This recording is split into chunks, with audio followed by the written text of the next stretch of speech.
भक्तिमती माँ माने समस्त को मोर हरिओम ओम नमो नारायणाय हरिओम।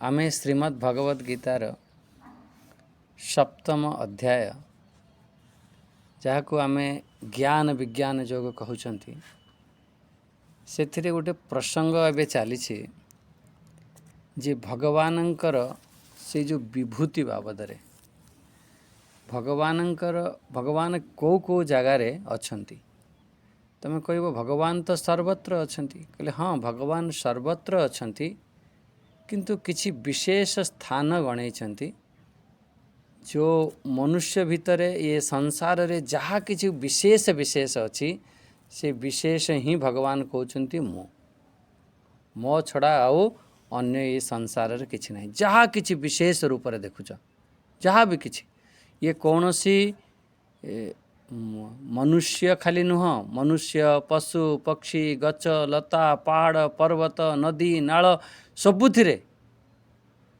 जाहुथिरे विशेषता अच्छी से विशेष गुण होची भगवानंकर विभूति बस एतिक बुझे सी बस यही होची मुख्य सिद्धांत। एथिरे आपण आमे काली विभूति रे जो देखुथिले भगवान अष्टम श्लोक रे पांचटी विभूति कहीदेले आपण गणिबे जे कौ कौ श्लोक रे केते केते विभूति कहउचंती कौ अध्याय रे केते विभूति कहउचंती बसी मझरे मझरे चिंतन करिवा कथा गणिवा कथा। एठी अष्टम श्लोक रे आपण देखिबे एठी पांचटी विभूति कहीदेले आउ नवम श्लोक रे भगवान कहीदेले चारोटी विभूति कहिसंती। सेथिरे गोटे कथा विशेष रूप से आम ध्यान दौले जो तन्मात्राएँ सी हूँ भगवानंकर विभूति कहिसंती। जेमिति पृथ्वीर तन्मात्रा क्या कहती पृथ्वीर सूक्ष्म तत्व क्या कहती पृथ्वीर तन्मात्रा हूँ गंध। आकाशर तन्मात्रा क्या कहती आकाशर तन्मात्रा है शब्द। तेणु ये जो तन्मात्रा माने सूक्ष्म रूप विशेष गुण से जो विशेष गुण जहाँपाई तार अस्तित्व अच्छी सी हूँ भगवानंकर विभूति। से कहीकि लास्ट रे कहीथिले जे जीवनम सर्वभूतेषु तपस्यास्मि तपस्येषु मु जेते भी प्राणी अच्छन्ति समस्त प्राणीकर जो जीवन रूप रे ना मु ही से जो कि जीवित अच्छन्ति कथा कहउचंती किछि कौनसी चेतन आमको अनुभव होची से भगवान कहउचंती से जीवन ही मु। फिर अंतिम कौन कहीदेले जे तपस्वी मानकर तप होची मु जो माने सब तपस्या करती तपस्या क्या कह तपस्या है जी टे ध्यान करुच्ची के उपवास करुच्ची के सेवा करुच्ची कौन सी विपरीत परिस्थिति रे सी सहीबार शक्ति अच्छी यही तो सब तपस्या यही सबू तपस्या जितेबाला आमे भगवान मार्ग रे चलिबा पारमार्थिक मार्ग रे चलिबा ये आम जीवन रे सब आसीबो। आउ मुख्य रूप रे जो आमर इंद्रिय संयमन करिबा आमर आध्यात्मिक उन्नति पाई चेष्टा करिबा ता पाई जेकोसी प्रतिकूल परिस्थिति आसुची ताकू सहीबा ता ना हला तप। अच्छा यही जो तपर जो साधना ये जो तपस्या करिबा तप करिबा ये बहुत सहज कथा नुह ये बहुत कठिन होता है। जी इंद्रिय संयमन करिबा बहुत कठिन होता है बहुत बड़ा तप होता है। भगवान एठारे कहते से जो श्रेष्ठ गुण श्रेष्ठ तप होची मु बस तुम्हें माने जे माने सब अच्छे आपण माने कहिबे जे गृहस्थ आमे भी बहुत परिश्रम करुचु बहुत किसी प्रतिकूल परिस्थिति सहूचु आमर से तपस्या कि नहीं हाँ से तपस्या आपण करुछंती देखो गोटे गृहस्थ जीवन चलेबा बहुत कठिन थाए स्त्री छुआ पिला घर द्वार ये सब चलेबा ये भी आपण गोटे बड़ बड़ तपस्वी साधारण नुह गृहस्थ जीवन भी चलवा एते सहज नुह बहुत झड़ झंझा आसो किंतु ये गोटे कथा विचार कर सेठी आमर कोठी ना कोठी आसक्ति बुद्धि हो जाउची कोठी ना कोठी ममत्व बुद्धि आसी जाउची कोठी ना कोठी आमर स्वार्थ बुद्धि बनी जाउची सी जो स्वार्थ बुद्धि वाला तप ममत्व बुद्धि वाला तप भगवान से नुहंती जो तप पारमार्थिक तप ମାନେ କୌଣସି ପ୍ରକାର ତାର କାମନା ନାହିଁ, ନିଷ୍କାମ ପୂର୍ବକ ଯେଉଁ ତପସ୍ୟା କରୁଛି, ବାସ୍ ଏକ ଅଛି ଲକ୍ଷ୍ୟ ଅଛି ପରମାର୍ଥ ପ୍ରାପ୍ତି, ତା ପାଇଁ ଯାହା ବି କିଛି ସହୁଛି ସେସବୁ ତପ କହିଦିଆଗଲା। ଆଉ ଭଗବାନ କାହିଁକିନା ଏଇଥିପାଇଁ କୁହାଗଲା, ଭଗବାନ 6ଠ ଅଧ୍ୟାୟର 46 ନମ୍ବର ଶ୍ଲୋକରେ କହିଦେଲେ ଯେ ମୁଁ ତପସ୍ୱୀଙ୍କ ଠାରୁ ଯୋଗୀ ଶ୍ରେଷ୍ଠ। ତା ମାନେ କ'ଣ?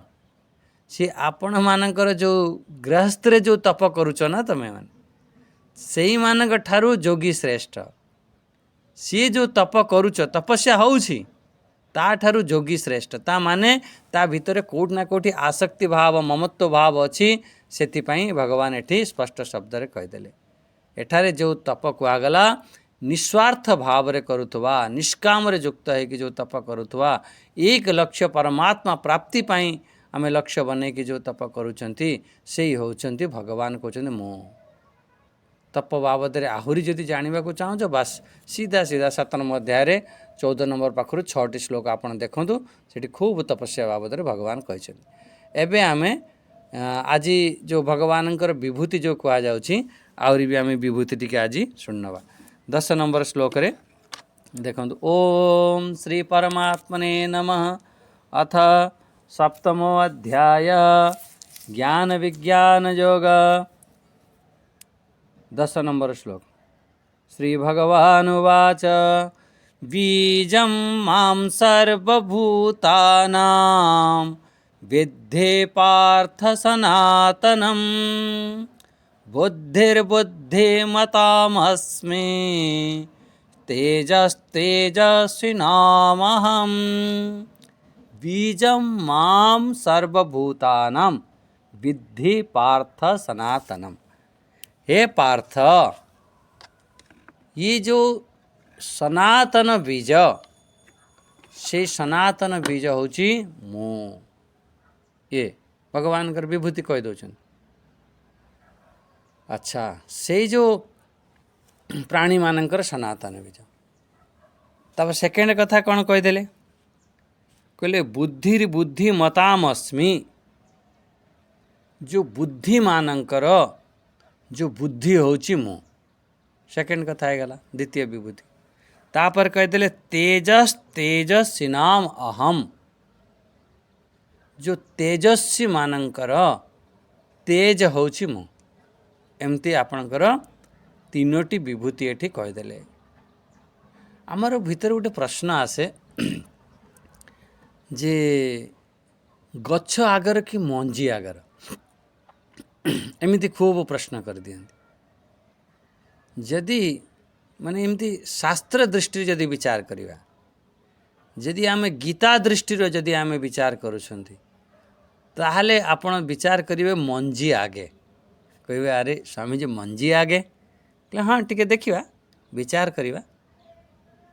माने कौनसी प्रतिज्ञा करा जाउची कि कौनसी कथा कुहा जाउची, ताकू आमे दृष्टांत देकी ता निष्कर्ष पर्यंत पहुँचेवा कथा। खाली कहीदेले हबनी जे मु कहीदेली जे हाँ प्रथमे मंजी आगर, केमिति मु मंजी आगर, काहेकि मु कहूँ, से कथा को आमे देखिवा। देखंतु सृष्टि आदिरु मंजी ही वृक्ष रूपरे हैला। कहले ये केमिति? आपण देखिवे मत्स्य पुराण रे आपण पढ़िवे, सेठी कुआ जायछि जेतेबेले सृष्टि प्रलय हेछि, से समय रे प्रलय हबार अछि, से समय रे भगवान स्वयं नारायण गोटे मत्स्य रूप धारण करिकि राजा सत्यव्रतଙ୍କ पाखरे आसी कहले हे राजन, ये सृष्टि 7वां दिन रे प्रलय हे जीव, तुम गोटे काम कर, ये संसार रे जेते सब धान्य आदि श्रेष्ठ बीज अच्छी ताकू आनिकी सुरक्षित रख। अच्छा, सेकेंड कथा है आमर ज्ञान विशेष रूप से सुरक्षित हवा दरकार। सेथिपाई तुम्हें सप्त ऋषि को आनिकी रख।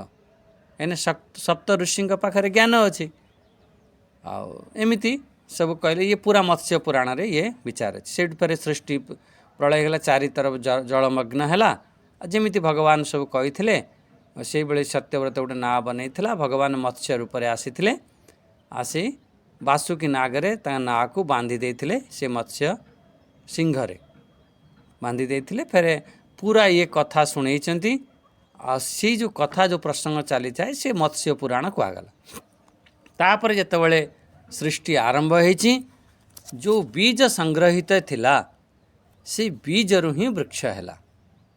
प्रथम जो सृष्टिर केमिति हैला से जो बीज संग्रहित करथिले से सुरक्षित रखिथिले से हैला आपणकर सेठु गछ लता आदि हैला एमती सब हैला।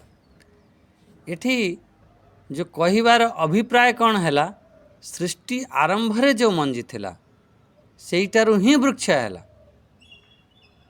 जेमती ओडिशार आमे सब जन्मदिन मनाती 1936 रे जेतबेले आम महापुरुष माने परिश्रम करिकी ओडिशा को गोटे अलग राज्य रखिथिले तांकर जो सब संस्कृति तांकर भाषा दृष्टि ओडिशा को गोटे राज्य दिया जायतिले। जेमिति आपण माने जन्मदिन मनाउछंती मानुछंती धूमधाम रे केक काटुछंती नाचुछंती गाउछंती जन्मदिन। काहेकि जन्मदिन मनाउछ तमे कौन से दिन जन्म हेला कहला हाँ यही दिन ये शरीर आमको प्राप्त हैला सेथिपाई आमे गोटे जन्मदिन मनाउछंती। अच्छा आमर शरीर केबे प्राप्त हैला केबेठु आपण जन्मदिन मनैबे जो दिन ठारू आमे माँ गर्भ को आसिले से दिन जन्मदिन कि जो दिन आमे पितांक शरीर रे पूरा व्याप्त थिले पितांक शरीर रे थिले। तेणु मुख्य रूप से आमे मनाती जो दिन आमे जन्म हुंती से दिन जन्मदिन सही परी ये पूर्वर आमे थिले मु मानुछि किंतु जो दिन आमे धरातल पर को आमर ये शरीर आसिला से दिन आमे जन्मदिन मनैले। सही परी ये जो मंजी आपण कहि परिबे ता पूर्वर भी थिला भाई सृष्टि जेतलो अन्य सृष्टि थिला से गछरु तो प्राप्त हेतिबो कहला हाँ प्राप्त हेतिबो किंतु एठी जो विचार होची ये जो सृष्टि आरंभ रे जेमिति आपणकर जन्म हैला तबे जन्मदिन मनाउछंती ता पूर्वर भी आपण थिले से बेले सृष्टि आरंभ रे मंजीरु ही गछ आइछे बीज। एठी तो जदि गीता दृष्टि आपण बुझुछंती भगवान स्पष्ट रूप से कहते बीजम माम सर्वभूतानां। अरे भाई तमे छाड़ ये सृष्टि छाड़ समस्त प्राणीकर सब बीज होची मु मंजी होची मु मूल कारण होची मु। खूब विचार कर अंतिम रे यही पाइब समस्त प्राणीकर मूल कारण मूल मंजी किए हला भगवान हेले।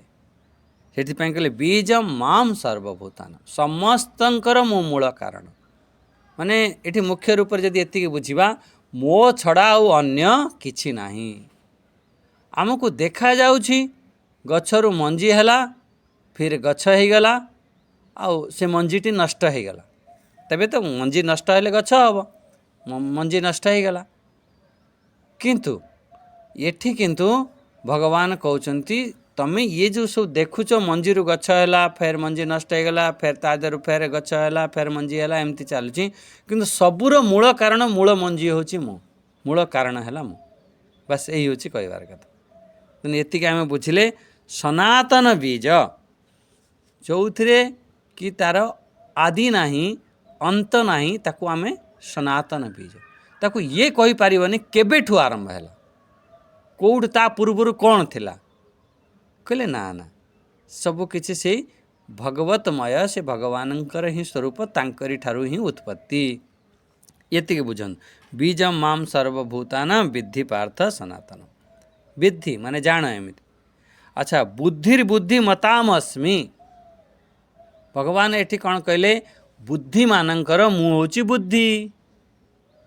एठारे सहज भाव रे विचार कर जे बुद्धि को आपण जदि आपण आराम से पूरा ध्यान पूर्वक देख बुद्धि को आपण दुई भाग कर दियंत गोटे होची सुबुद्धि आ गोटे होची कुबुद्धि। अच्छा दुईटी जदि मिसई देबा किछि आपण सुबुद्धि आ कुबुद्धि मिसई देले आ गोटे मिश्र बुद्धि भी कहि परिबा किंतु मुख्य रूप से आपणकर दुईटी बुद्धि अच्छी गोटे भल बुद्धि गोटे खराब बुद्धि या श्रेष्ठ बुद्धि निकृष्ट बुद्धि एमिति दुई प्रकार ताको विभाग करके देख।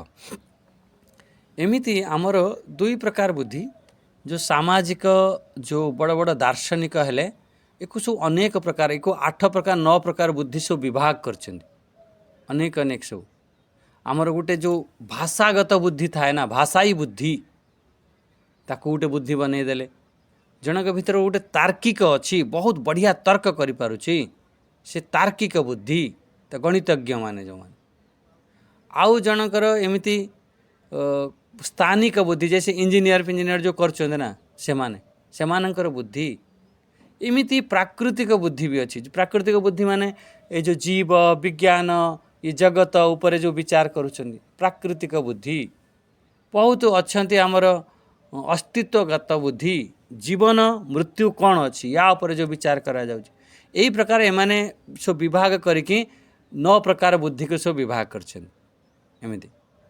किंतु श्रीमद् भगवत गीतार जदि आम गीता पढ़ुछन ना गीता दृष्टि विचार करिया विशेष करिकि जदि विचार करुछन्ति 18 अध्याय रे 3 प्रकार बुद्धि बाबद रे कुहा जाइछि। शायद 30 31 32 देखिए जे मुख्य रूप से आमर सत्वगुण बुद्धि रजगुण बुद्धि तमगुण बुद्धि एमिति 3 प्रकार बुद्धि कहि दिया जाइछि। मुख्य रूप से आमे जो विचार करुथिले ठीक अच्छे बुद्धि आमर अनेक प्रकार करिपर किंतु ये जो 2 प्रकार बुद्धि रु ही अनेक बुद्धि हुए बस एति जानिना।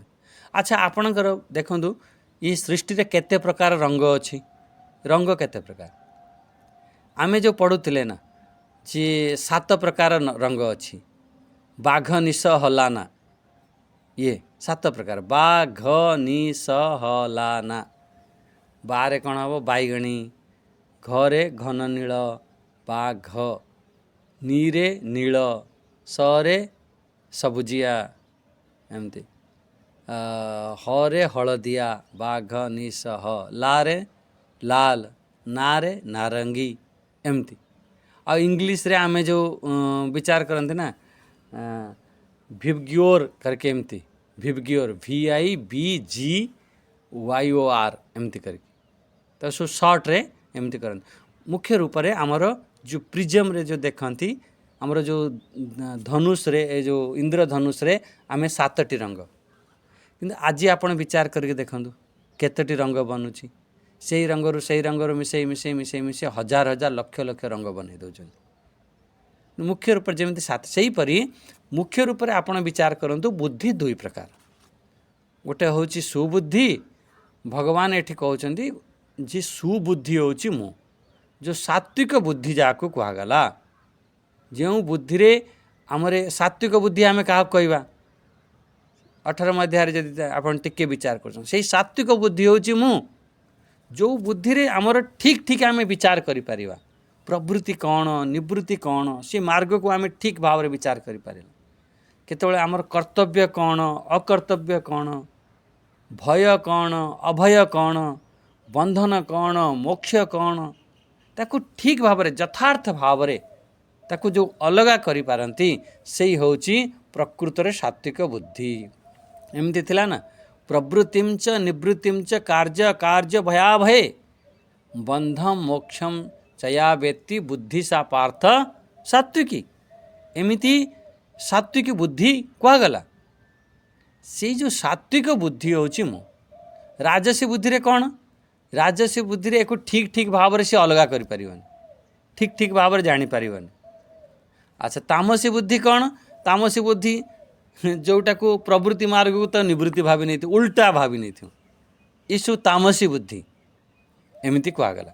एठारे भगवान स्पष्ट रूप से कहते जो बुद्धि मानकर जो सत्वगुणी बुद्धि जो सुबुद्धि जो श्रेष्ठ बुद्धि से बुद्धि होची मु से होची भगवानंकर स्वरूप बस एतिक बुझिने। अच्छा तापर देखंतु बुद्धिर्बुद्धि मतामस्मि तेजस तेजस्वी नाम अहम मु तेजस्वी मानकर मु होची तेज। अच्छा तेजस्वी क्या कहवा किए तेजस्वी किए मैंने गोटे जो उज्जवल व्यक्तित्व जार व्यक्ति थी जो गोटे प्रभावशाली व्यक्ति थी गोटे शक्तिशाली व्यक्ति थी कौन से गोटे कांति गोटे चमक थी ता भितर एमिति लोक माने थांती जो सकारात्मक गोटे जहाँ पाखरे बसिले गोटे अनुभव हुए जिते किसी समय बसवा जन पाखरे गोटे तांको पाखरे गोटे ऊर्जा थाए भल लगे सांगे टे कथा हेले सांगे टे पाखरे बसिले तांक सानिध्य प्राप्त कले भल लगे ता माने कौन तांकर ऊर्जा औरा एमती कहते तांकर गोटे दायरा से जो तेजस्वी तांकर गोटे तेज एमती से जेमिति प्रबुद्ध व्यक्ति जो ज्ञान रूपी प्रकाश रे से भरिकी अछंती तांकर ज्ञान रूपी तेज अच्छी तांका पाखरे जो माने मेधावी जहाँ पाखरे विशेष प्रभाव अच्छी योग्यता अच्छी ता कहते कौन अरे भाई ये तो बहुत तेजस्वी बालक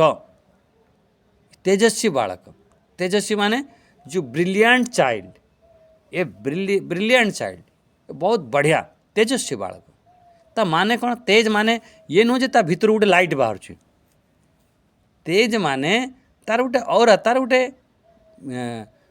तार जितेबाला से गोटे चिंतन करुच्ची या कौन सी कथा कहूँ तार ज्ञानर तेज एठी एमती संक्षेप आम कौन कहवा तेजस्वी शब्द जो शक्ति बुद्धि जो चमक को ये सब कहा जाउछि ये जो दैवी संपत्ति जहाँ पाखरे आपण 16वां अध्याय तले आरंभ 3टी श्लोक पढ़िबे ना जो दैवी गुण अच्छी दैवी संपत्ति अच्छी से होची व्यक्तिर तेज से जो तेज भगवान कहउछन मु एठारे आमे 3टी कथा देखिले संपूर्ण प्राणीकर जो सनातन बीज भगवान कहउछन मु बस अच्छा अनंत कोटि जो ब्रह्मांडर जो मूल कारण होचंती भगवान से कहले संपूर्ण प्राणीकर मूल कारण होचे मु परमात्मा आमर अंशी आमे सब तार अंश यही सब माने से अनंत बीज से तांकरी कारणरू ये सब सृष्टि होइछि से मूल अंशी से मूल अंशर गोटे गोटे आमर बीज रोपण करिसेंती आमे गोटे गोटे सब जीव बनिसेंती एमती अच्छा सेकेंड कथा कौन कहीदेले बुद्धिमानंकर जो मु श्रेष्ठ बुद्धि होची मु सुबुद्धि सात्विक बुद्धि श्रेष्ठ बुद्धि से श्रेष्ठ बुद्धि सब होची मु ये गला जो तेजस्वी मानंकर जो प्रभावशाली व्यक्ति मानंकर तांकर जो प्रतिभा अच्छी से प्रतिभा होची मु आम मानक भितरे जहाँ किछि श्रेष्ठ अच्छी प्रतिभा अच्छी सी सब प्रतिभा होचंदी भगवान बस एति आमे कौन करती आमे कौन सी गोटे एथिरु जीति गले कौन सी खेल खेलुथिले या जहाँ भी कथे आमे कहछन देख देख मु जीतिली मु एमिति कली मु अरे से भगवानंकर विभूति सेति महापुरुष माने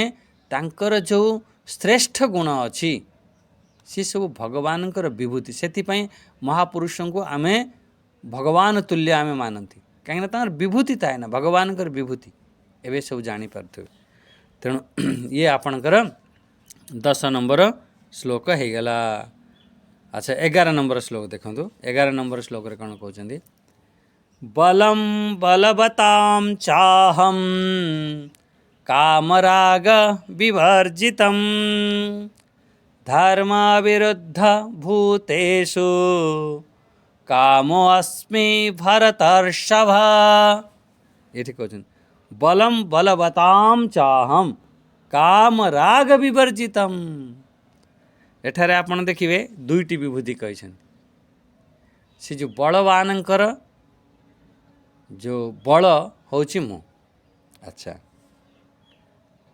एठी गोटे बढ़िया कथा गोटे कहीदेले धर्म विरुद्ध भूतेषु कामो अस्मि भरतर्षभ मु होची कामना भी मु एमती ये बहुत बढ़िया बढ़िया कथा एक ध्यान दियंतु बलम बलम बलवताम चाम बलम अर्थ सामर्थ्यम ओज ताकू बल कहते ना से बल होची काम भाव विवर्जितम ये ध्यान दियंतु ये काम राग विवर्जितम से बल केमिति हेतिबा दरकार कामना आउ आसक्तिर विवर्जित अलगा होइतिबा दरकार सेही परि बल जदि तमर बल तो अच्छी किंतु जदि कामनारे पूरा ग्रसित अच्छ घोर कामनारे फसिक रही सी बल फेर भगवान नुहति से भगवान को ये विशेषण लगेवा पड़ा भगवान को ये कहवा पड़ा जे काम राग विवर्जितम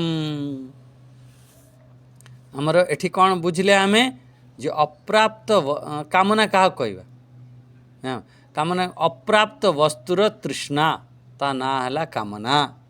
मो पाखे गोटे वस्तु माने नाही ताको मु पूरा तृष्णा बने नेली इच्छा बने मत ये वस्तु दरकार मत ये वस्तु दरकार मत ये वस्तु दरकार ता माने ये कामना।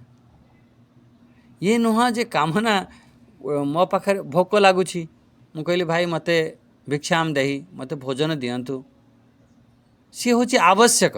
एक दुईटी को बहुत अलग अलग करी जानिबा आवश्यक रु अधिका आपण करुचंदी से सब कामना पड़े आपण घर भितर आवश्यकतार अधिक संग्रह करके रखिंट सी परिग्रह पड़े। मो पाखरे गोटे स्वेटर अच्छी साल अच्छी सी परिग्रह नुह आवश्यकतार अधिक हेले परिग्रह। ये सब बहुत आम शब्द को बहुत सावधान है खाली आम गोटे गोटे शब्द को धरिकी तार अर्थ जब पलैबा फिर अनर्थ भी हो जाए। तेणु एठी आपण बुझिले कौन कामना क्या कहवा अप्राप्त वस्तुर तृष्णा मते न हेले मोर हब नहीं केमिति ताको प्राप्त करी छल कपट हो जहाँ भी हो मु प्राप्त करी मिछ कुए ये छल कपट करे तो प्राप्त करी ता माने फिर सी तृष्णारे परिणत हो तारी ना तो कामना एठी काम राग। अच्छा प्राप्ति वस्तु आम गोटे वस्तु प्राप्त कले ता प्रति आमे एति प्रीति भाव बनै नेले एक ता भीतर गोटे तन्मयता भाव बनै नेले ता ना हो राग ता ना हो आसक्ति से ही हूँ आसक्ति। गोटे वस्तु मिलला तो मिलला भगवान कृपा तो सदुपयोग कर एमिति बहुत बार हुए। ये सब तो दृष्टांत भी बहुत अच्छी खाली एतिक बुझी नियंतु आमे गोटे छोट पिला आमर गोटे काच ग्लास धरतिला हाथ रू खसी पड़ा कि भांगीदेला ता जहाँ भी है आ भांगी तो गलानी आ पिला जानी से जानी शुणिकी भी भांगी ना अबोध रूप से भांगी देछि भांगिला परे आमे से पिला को बहुत गाली करुछन। हाँ ताको बुझेई दबा ताको टिके कहीदेवा जे एटा ठीक हैलानी तुम एमती भूल पाई तोर एटा जिनसटा नष्ट हो गला है किंतु जदि ता भितर आमर आसक्ति थिबो ना जेते से वस्तु प्रति आमर आसक्ति थिबो सेते आम भितर क्रोध हब। एको आपण विचार करके देखुन जिते आम भितर आसक्ति थिबो सेते आम भितर क्रोध उत्पन्न हो। आमर भगवान श्रीकृष्ण बाल लीला करथिले भागवत रे खूब वर्णना आसे बाल लीला करथिले बाल लीला करू करू तरे भगवान माँ जशोदांकर स्तनपान करुचंती से समय रे माँ जशोदांकर अन्य अन्य काम सब थिला भगवान को सेठी छाड़ी देई आ से अन्य अन्य काम सब करुथिले तांकर से जो क्षीर वगैरह सब देखा करते भगवान कौन कले कहले अच्छा मते तू छाड़ी दे कि तू अन्य काम करुचु मु तो पाखरे अच्छी तू मते छाड़ी के अन्य काम करुचु। भगवान सब गोटे बाड़ी नहीं कि जेतिकी सब हांडी थिला सब आगुर सब माटी हांडी थाए ना सब दही लहुणी सब रखा जाए सब बसा जाए एमती सब पिटिक भांगीदेले जो भांगी देइछन्ति आ सेठू माँ जशोदा देखी बहुत क्रोध कर अच्छा तू गोपी मैंने जहाँ किसी कहते सब ठीक कहते तू बाहर शैतानी करूँ आज तू घरे भी शैतानी कलु एमती जहाँ भी सेठी गोटे साधु सन्त मैंने गोटे सुंदर आध्यात्मिक दृष्टि देइछन्ति।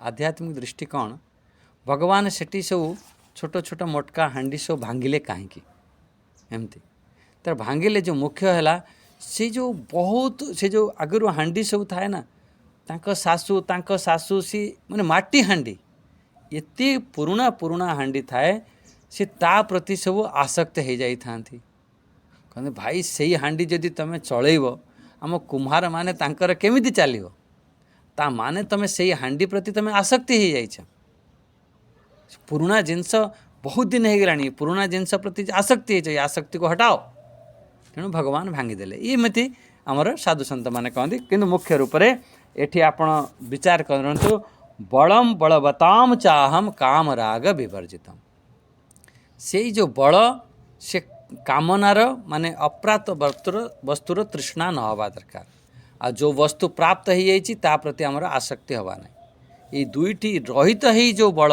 होउची सी संसारी जीवर जो बल अच्छी सी हूँ कामना युक्त जदि आम एमती रहित होइकि से बल भगवान कहते से हूँ मु आम मानकर जो बल अच्छी संसारी बल अच्छी आम सब काम आसक्ति युक्त अच्छा सी फेर भगवान कहे ये मु नुह एमती ताले दुईटी होगला जिते बड़े भी आमर जो बल अच्छी पद अच्छी प्रतिष्ठा अच्छी जहाँ भी किसी आम पाखे अच्छी आसक्ति बुद्धि रहित हवा कामना बुद्धि रहित ही आमे ये भगवानंकर स्वरूप मानी आमे गोटे सेवा करिबा बस भगवान यही कहउछन मोर से स्वरूप मान मोर स्वरूप मानी ताकू तू सेवा कर बस एति अच्छा थर्ड चरण रे कह देले कौन देखंतु बलम बलवताम चाहम कामराग धर्म विरुद्ध भूतेषु कामोस्मि भरतर्षभ अच्छा एठी कहीदेले कौन मु हूँ से कामना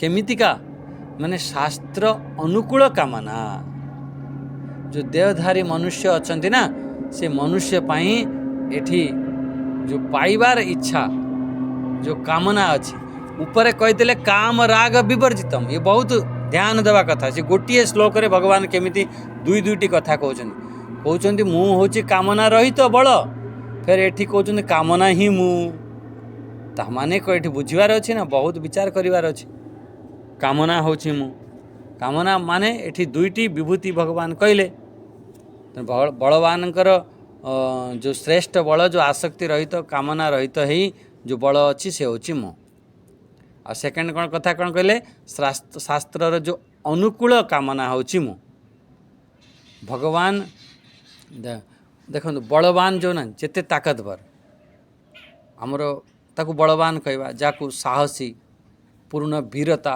पूर्ण कार्य करती आमर जमिति अशोक बहुत बलवान थे एक शक्तिशाली बलशाली राजा थे आमर से बल को सदुपयोग करने एटी भगवान समाज कल्याण पाई राष्ट्र हित पाई राष्ट्र कल्याण पाई जो बल आम कर शक्ति प्रयोग कर भगवान सहज भाव में कहले मु बहुत लोक अच्छा बल तो प्राप्त करनी आ प्राप्त करिकी पुरुषार्थ द्वारा प्राप्त करती कहते मु एमती परिश्रम कली प्राप्त कली भगवान गुरु मान कृपारू तो प्राप्त हैला किंतु ताकू न भावी ताकू सब दुरुपयोग करि फेर आम राष्ट्र को अहित करि समाज अहित करि से बल एठू नहीं था नहीं कि फेर यही समाज अहित करि आमर रहीकि आम भारत सरकार तांको पाठ पढ़ेला तांको डॉक्टरी करेला सब केते पैसा खर्च कला तांको मासु मास केते पैसा दौथला आउ से यही साजिश करुले केमिति भारत को नष्ट करदेवा से गोटे गोटे राक्षस जमी रावण देखु तपस्या कला ब्रह्मा पाखु बल प्राप्त कला खाली रावण नुह अनेक अनेक राक्षस अच्छा हिरण्याक्ष हिरण्यकश्यप आदि यहीठू बल प्राप्त कले सी तांको बल रे एते सी आसक्ति रे युक्त हो गले कामना रे युक्त हो गले स्वार्थ बुद्धि रे युक्त हो गले हे जाई कौन कले से माने सब जेते कामना आसक्ति रे सब युक्त हो सेते राक्षस बनी जीव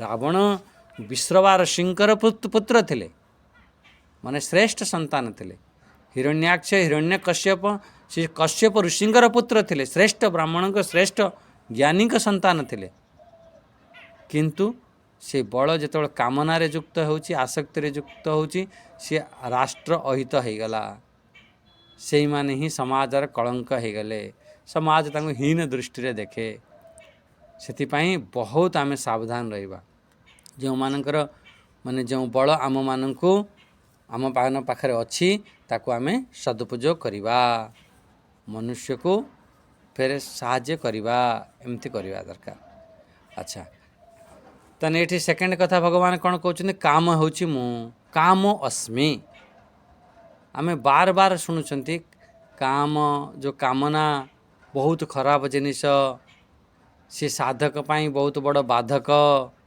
काम को मारी दियो ज्ञान रूपी तलवार खड़ग द्वारा विवेक रूपी चिंतन द्वारा विवेक द्वारा सी जो कामना को सब मारी दियो ये बहुत बड़ शत्रु साधकर बहुत बड़ शत्रु एमती सब कह जाइए बार बार ଆଉ ଫେର ଏଠି ଭଗବାନ କହୁଛନ୍ତି ସେଇ କାମନା ହେଉଛି ମୁଁ।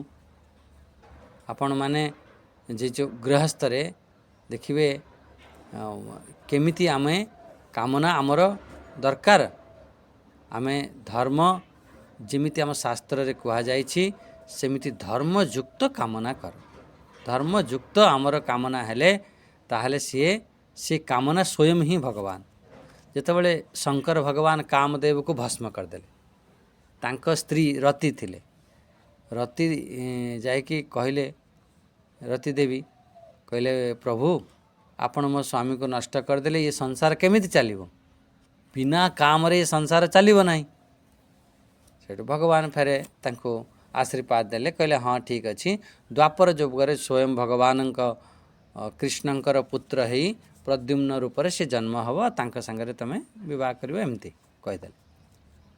ତେଣୁ ଯଦି କାମଦେବକୁ ସ୍ଥାପିତ କରିବାର ଥିଲା, ଯଦି ଫେର ତାଙ୍କୁ ଜନ୍ମ ଦେବାର ଥିଲା, ତାହେଲେ ତାଙ୍କୁ ନଷ୍ଟ କାହିଁ କଲେ? ଆଚ୍ଛା, ନଷ୍ଟ କଲେ ତ କେମିତି କଲେ ଟିକେ ବୁଝି ନିଅନ୍ତୁ। କାମ କେବେ ଯେତେବେଳେ ଆସିବ ଏମିତି ବାତାବରଣ ବନେଇକି ଆସିବ ଯେ ଆମର ଯେଉଁମାନେ ଭଗବାନ ଭୋଲେନାଥ ଶଙ୍କର ଭଗବାନ ସ୍ୱୟଂ ଧ୍ୟାନ କରୁଥିଲେ, ତାଙ୍କ ଧ୍ୟାନକୁ ଭଙ୍ଗ କରିବା ପାଇଁ କାମନା ଆସିଥିଲା। ସେଇ କାମଦେବ ଆସିଥିଲେ।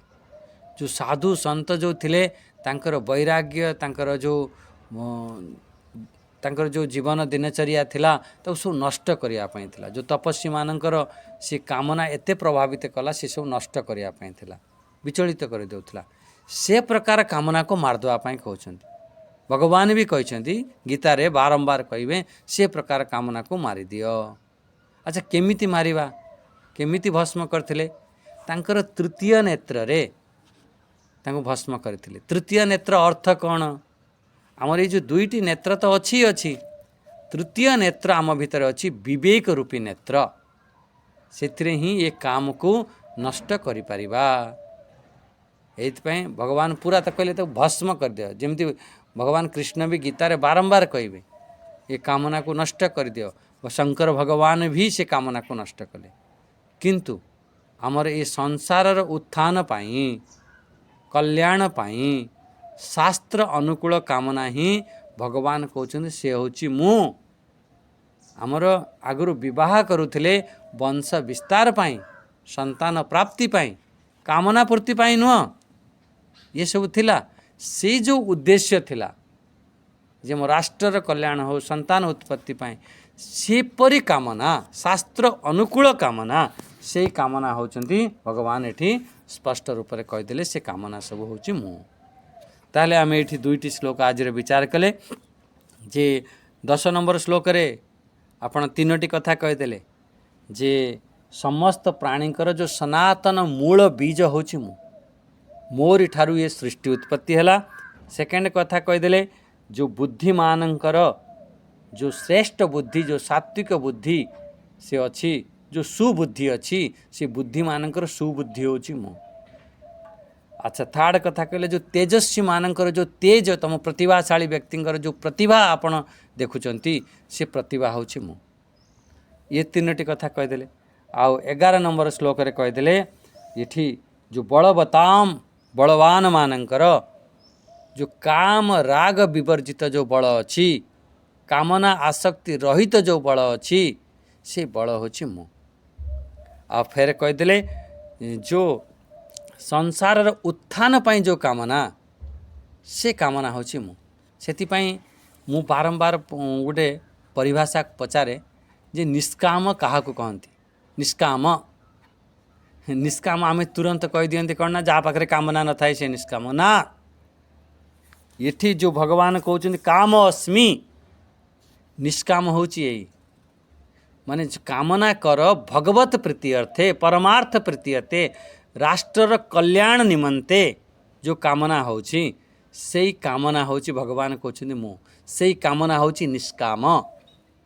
ମୋର ଆଧ୍ୟାତ୍ମିକ ଉନ୍ନତି ନିମନ୍ତେ ଯେଉଁ ମୁଁ କାମନା କରୁଛି, ମୁଁ ଆଜି ସତ୍ସଙ୍ଗ ଶୁଣିବି, ଆଜି ମୁଁ ଟିକେ ଧ୍ୟାନ କରିବି, ଆପଣ କାମନା ଉଠିଲା, ସେଇ ଯେଉଁ କାମନା ଭଗବାନ କହୁଛନ୍ତି ମୁଁ, ସେଇ କାମନା ହେଇଯିବ ନିଷ୍କାମ।